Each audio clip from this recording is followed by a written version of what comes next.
So we know that relationships are best developed in authentic community. And in order to get to relationships, then that means we must have authentic community.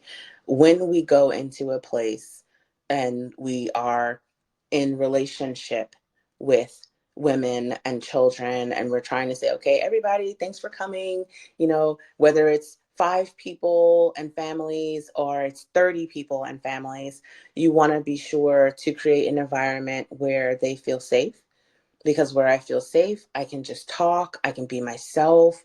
I'm not held up to some expectation that I don't even know about. Like, I'm just able to be here, be present in this moment. And in that presence is where we find belonging. Like, these people, when I go, I can come in my bonnet, my pajamas, and my slippers, and I am good to go. Like, they're not expecting me to come in looking like a professional to give a talk. Like, we're just here to hang out in our pajamas. If you like parks, then all of you get together and meet at the park, and you're like, oh, well, how are we going to do that? And we're virtual. Yeah, they have background. So I have flowers in my office, like whichever it is appropriate for. That's what we want to do. And in that, you'll be able to model, because a lot of what is, he actually walked and lived out discipleship, relationship, and community. And that's how they knew how to do it.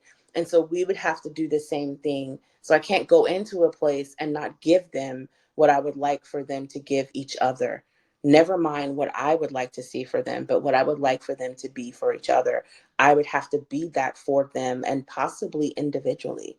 I might have to take calls separately and go through things. And then they would come together, and the commonality would be that, you know what, no matter what we're going through, we're all there for each other.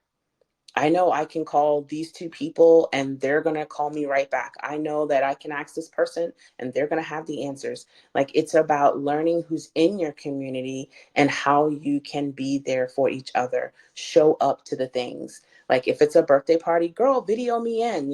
I did a whole conference with a friend of mine that was in Florida. Like, that she's on with me and I'm like flashing everybody. Like, I'm like, look, yo, look, it's my friend. But like that type of hype, and they took a picture of me and my camera friend at this hour-long conference. But how else was she going to be able to attend a conference with me if I didn't think outside the box? And that is something that she reminds me of every time we talk. Remember when we attended that conference together but not in the same room? I know. So those moments like that create relationships, create a bond, create something that feels super real to you and the person that's involved with you, that cannot be categorized as anything else but authentic. And it becomes community as it grows. You get welcome into each other's lives. You get welcome into the jobs, the good days, the bad days, the sad days, the triumphs, the celebrations, the achievements, the milestones, the goal setting, the vision boarding, like all the things.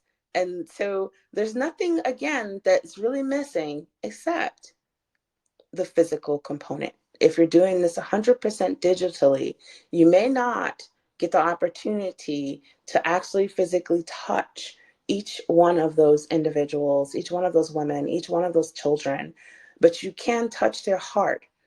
And the things that have been etched on our heart remain with us to the end of our days.